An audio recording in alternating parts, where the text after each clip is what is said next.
ప్రతిరోజు ఎంతో జ్ఞానాన్ని సంపాదిస్తున్నాం. ఈ రోజు ఆ జ్ఞానాన్ని పరీక్షించడానికి మీ ముందుకి వస్తున్నాడు తరుణ్ 8వ తరగతి జాస్పర్ నుండి. శుభోదయం అందరికీ. ఈరోజు మీ ముందుకి జీకే ప్రశ్నలు తీసుకొచ్చాడు తరుణ్ 8వ తరగతి జాస్పర్ నుంచి. 6వ తరగతి ప్రశ్న, దోమలు లేని దేశం ఏది? మీరు చెప్పిన జవాబు సరైనది. జవాబు వచ్చేసి ఐస్లాండ్. వారిని అభినందిద్దాం. 7వ తరగతికి ప్రశ్న, ఏ దేశంలో రాత్రిపూట మాత్రమే వర్షం పడుతుంది? మీరు చెప్పిన సమాధానం సరైనది. రండి వారిని అభినందిద్దాం.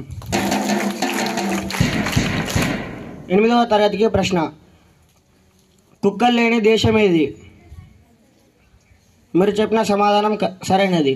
జవాబు వచ్చేసి నెదర్లాండ్. రండి వారిని అభినందిద్దాం.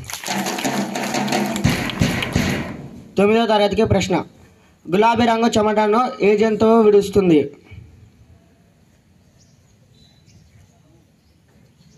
నేను మళ్ళీ చెప్తాను. గులాబీ రంగు చెమటను ఏ జంతువు విడుస్తుంది?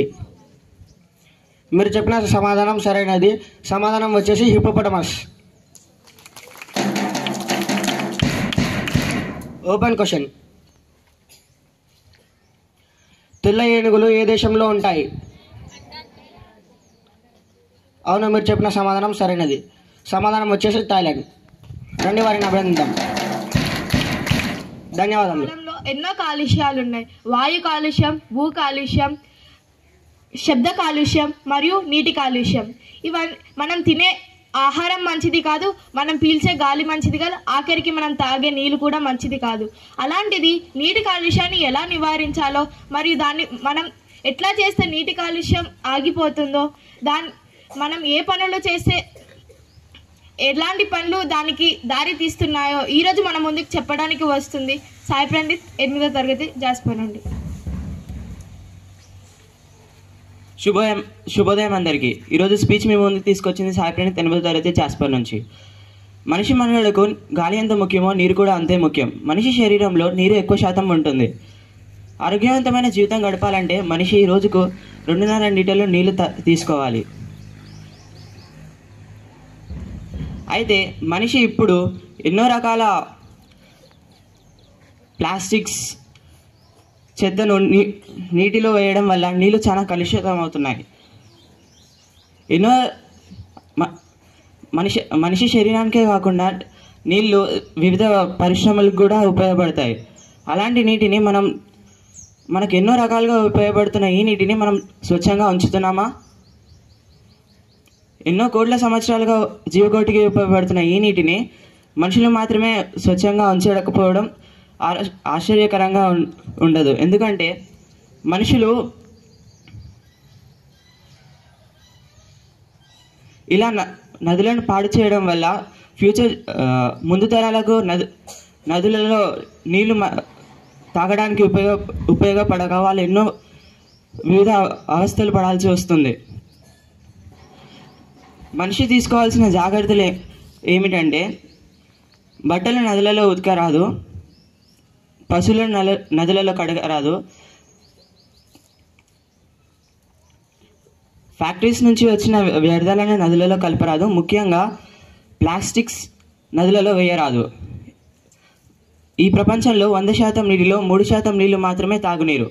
ఆ 3% నీటిని కూడా మనం నాశనం చేస్తే ముందు తరాలు నీటిని పొందలేరు. పాత్ర పోషిస్తుంది. మన పెద్దలు అన్నారు, విద్య లేనివాడు వింత పశువు. అంటే ఎవరైతే విద్యను గ్రహించలేరో వాళ్ళు ఒక పశువుతో సమానం. ఈరోజు మనకి చదువు గొప్పతనం గురించి చెప్పడానికి వస్తుంది బృంద 8వ తరగతి జాస్పర్ నుండి. అందరికీ శుభోదయం. ఈరోజు మారద వెంకయ్య రాసిన పద్యం చెప్పబోతున్నాను. చదువది ఎంత కలిగిన రసజ్ఞత ఎంచుక చాలకున్న నా చదువు నిరర్ధకంబు గుణ సంయుక్తులెవ్వరు మెచ్చరెట్టడం బదునుగా మంచి కూర నలపాకము చేసినైనా నందు నింపొదవెడు నుప్పు లేక రుచి పుట్టగా నేర్చినట్టయ్యే భాస్కర. దీని భావం, మనం ఎంత చదువు చదివినా ఆ చదువులోని విద్యను గ్రహించలేకపోతే ఆ చదువు వ్యర్థమే. అలాగే మనం ఎంత మంచిగా వంట చేసినా ఆ వంటలోకి తగినంత ఉప్పు లేకపోతే ఆ వంటకి రుచి కలగదు. చదువును మనం భారంగా భావించకూడదు. చదువుని మనం బాధ్యతగా భావించాలి. చదువును ఎవ్వరూ దోచుకోలేరు, పంచుకోలేరు, సంపాదించుకోలేరు. కేవలం విజ్ఞానం మరియు విద్య కలిగి ఉన్నవాడికే చదువు ఉంటుంది. చదువు ఉందని గౌరవపడకు, చదువు లేదని బాధపడకు. చదువు ఉన్నా లేకపోయినా విజయం మనదే. ధన్యవాదం. మన సమాజ అభివృద్ధిలో కవుల పాత్ర ఎంతో ఉంది. కవులు మన ప్రజలలో ఎంతో చైతన్యాన్ని తెచ్చారు మరియు ప్రజలలో జ్ఞానాన్ని నూరిపోశారు. ఈరోజు అట్లాంటి ఒక గొప్ప కవి గురించి చెప్పడానికి మీ ముందుకే వస్తుంది సాయి కీర్తన 8వ తరగతి జాస్పర్ నుండి. అందరికీ శుభోదయం. ఈరోజు మీ ముందుకి ప్రజాకవి శ్రీశ్రీ గురించి తెచ్చింది సాయి కీర్తన 8వ తరగతి జాస్పర్ నుండి. కవి అనగా బ్రహ్మకు ప్రతిరూపం. అందుకే కవిని కవి బ్రహ్మ అంటారు. కవులు ఎప్పటికప్పుడు సమాజంలోని మంచి చెడును తెలుసుకొని సమాజంలో చెడును తొలగించడానికి మరియు ప్రజలను చైతన్యపరచడానికి ఆ కాలానికి అనుగుణంగా తమదైన శైలిలలో రచన చేశారు. అందుకే సమాజంలో మార్పులు రావడానికి కారకులైనారు. స్వాతంత్ర యుద్ధ పోరాట సమయంలో ప్రజలలో ఉద్యమ పోరాట రగిలించడానికి మరియు ప్రజలను చైతన్యపరచడానికి, అలానే ప్రజల రక్తంలో ఆవేశం నింపడానికి, శత్రువుల గుండెల్లో గుణపాలు దించడానికి ఆవిర్భవించిన ప్రజాకవి శ్రీశ్రీ. పెట్టుబడిదారుల దోపిడీని, భూస్వాముల దౌర్జన్యాన్ని, పెత్తందారుల అహంకారాన్ని అంచడానికి శ్రామికులు కార్మికులు విప్లవ భువాలతో ఉద్యమించేలా విప్లవ కవిత్వాన్ని అందించాడు శ్రీశ్రీ. అదే ఆయన రచించిన మహాప్రస్థానం. ఈయన మహాప్రస్థానమే కాకుండా మరో ప్రపంచం మరియు ఖడ్గ సృష్టి కూడా రచించాడు. శ్రీశ్రీ పూర్తి పేరు వచ్చేసి శ్రీరంగం శ్రీనివాసరావు. ఈయన ఏప్రిల్ 30, 1910లో జన్మించాడు. విశాఖపట్నంలో జన్మించాడు.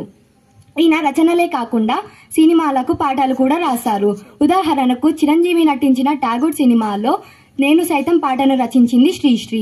ఈయన జూన్ 15, 1983 నాడు మరణించాడు. ఈ విధంగా శ్రీశ్రీ యుగం ముగిసింది. ధన్యవాదములు. ఎన్నో వాక్యాలు మాట్లాడవచ్చు, కానీ ఆ వాక్యాలు తయారు కావడానికి కారణం పదాలు. ఈ రోజు మన ముందుకి కొత్త పదం తీసుకువచ్చింది వైష్ణవి 8వ తరగతి జాస్పర్ నుండి. కొత్త పదం ప్రశంసించడం అనగా అభినందించడం లేదా మెచ్చుకోవడం. ధన్యవాదం. మన రోజంతటి మార్చే శక్తి ఉంది. అది ఎంతో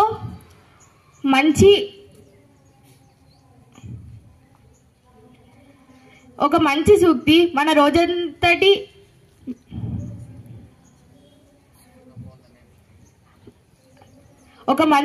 మనకి రోజంతటి మార్చే శక్తి ఉంది. ఈరోజు సూక్తి మీ ముందుకు తెస్తుంది సాయి గౌరీ 8వ తరగతి జాస్పర్ నుండి. సూక్తి: మెడలో బంగారు హారాలు వేసుకోవడం, ఒంటిపై ఖరీదైన దుస్తులు ధరించడం, డబ్బు దర్పాలను ప్రదర్శించడం అలంకరణ కాదు. సంస్కారవంతమైన మాటే నిజమైన అలంకరణ. ధన్యవాదాలు. రాష్ట్రీయ వార్తలు. తెలంగాణ రాష్ట్రంలో భూకంపం సంభవించింది. 3 నుంచి 6 సెకండ్ల దాకా వచ్చి ప్రజలను భయపెట్టింది. క్రీడా వార్తలు. జూనియర్ క్రీడా హాకీలో భారతదేశం వరుసగా 3 సార్లు పట్టపొందింది. జీవితంలో వార్తలు ఎంతో ముఖ్యమైన మన రోజువారీ జీవితంలో వార్తలు ఎంతో ముఖ్యమైన పాత్రను పోషిస్తాయి. మనం వార్తలు తెలుసుకోవడం వల్ల మనకి ఎంతో జ్ఞానం కలుగుతుంది.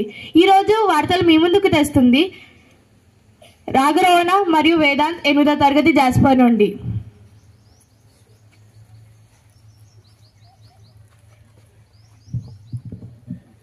అందరికీ శుభోదయం. నేను రాఘరోహణ 8వ తరగతి జాస్పర్ నుండి.